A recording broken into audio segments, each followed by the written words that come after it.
చెప్పుకుందాం. దీపారాధన లక్ష్మీ స్వరూపం. ఏ ఇంట్లో అయితే దీపం వెలుగుతూ ఉంటుందో ఆ ఇంటికి లక్ష్మీ కటాక్షం ఉంటుంది. అయితే దీపారాధనలలో కొన్ని ప్రత్యేకమైన దీపారాధనలు ఉన్నాయి.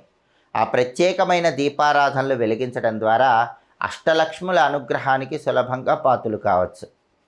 అష్టలక్ష్ములు ఏకకాలంలో అనుగ్రహించాలంటే మీ ఇంట్లో ధనదీపాన్ని లేదా లక్ష్మీ దీపాన్ని వెలిగించాలి.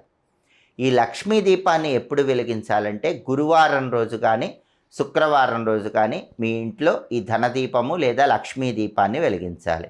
ఈ ధనదీపం ఎలా వెలిగించాలంటే ముందుగా మీ పూజా మందిరంలో ఒక పీట ఏర్పాటు చేసుకొని ఆ పీట మీద ఒక రాగి పళ్ళెం కానీ ఒక ఇత్తడి పళ్ళెం కానీ ఉంచాలి.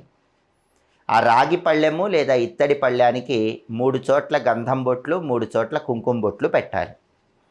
ఇప్పుడు ఆ రాగి పళ్ళెం